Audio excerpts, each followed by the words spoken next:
Assalamualaikum warahmatullahi wabarakatuh.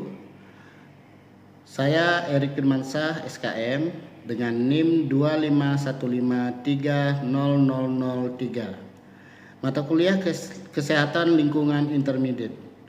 Prodi Magister Kesehatan Masyarakat, Fakultas Ilmu Kesehatan dan Psikologi, Universitas Muhammadiyah Pontianak.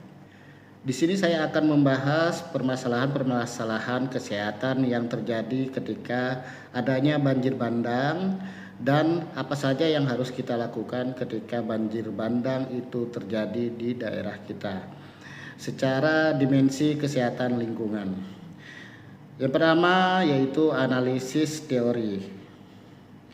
Penyakit yang dapat berpotensi muncul pada saat banjir bandang itu diantara lain adalah seperti diare, kolera, hepatitis A, hepatitis E, DBD, dan malaria. Secara penularan,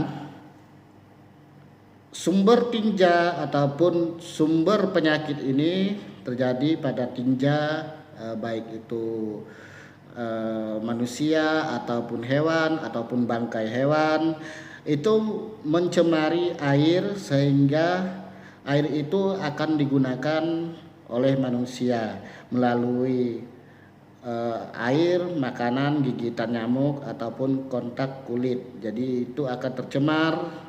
Ketika air itu tercemar dan akan mengkontaminasi air sehingga pada saat manusia memakai air atau bersentuhan dengan air itu akan terjadi penularan. Selain air, ada juga dampak penumpukan sampah menjadi sarang lalat, tikus, nyamuk, mencemari air, menimbulkan bau dan memperburuk risiko penyakit. Jadi selain dari tinja yang mencemari air, juga adanya penumpukan sampah yang menjadi sarang lalat ataupun sarang vektor, terus mencemari air, menimbulkan bau dan memperburuk risiko penyakit tersebut. Perlu dilakukan prinsip was darurat. Air bersih minimal didapatkan seseorang 15 liter per hari per orang. Dan diadakanlah toilet umum ataupun MCK umum. Satu toilet bisa untuk melayani 50 sampai 50 orang. Terus disediakan juga fasilitas cuci tangan dengan sabun, pembuangan sampah rutin dan pengendalian vektor. Setelah analisis secara teoritis, yang kedua adalah analisis regulasi. Acuan utama Permenkes tentang penanggulangan krisis kesehatan. Yang kedua, Perka BNPB tentang manajemen tanggap darurat. Dan yang ketiga, standar SPIR WAS. Perbandingan kondisi lapangan. Air bersih tidak tersedia, MCK rusak, buang air sembarangan, dan sampah menumpuk sehingga tidak memenuhi standar minimal kesehatan lingkungan. Ketika banjir bandang terjadi, akan sangat mungkin terjadinya kematian sehingga perlu adanya pengelolaan jenazah dengan baik.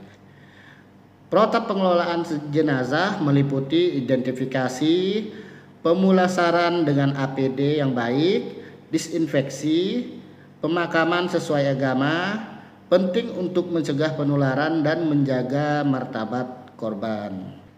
Setelah rencana ataupun analisis regulasi dilakukan, terus dilakukan rencana implementasi prioritas 3 hari mulai dari terjadinya banjir sampai 3 hari ke depan. Hari pertama mendistribusikan air bersih 8 liter per orang, tablet klorin, kit kebersihan dan bangun titik-titik tempat cuci tangan. Hari kedua pemasangan toilet darurat. Pasang toilet darurat meliputi bisa berjumlah sampai ataupun menampung sampai 50 orang. Terus pengumpulan sampah harian, pengendalian jentik dan fogging bila perlu, karena sangat tidak efisien ketika kita melakukan abatisasi ketika banjir bandang terjadi. Jadi bisa dilakukan dengan fogging.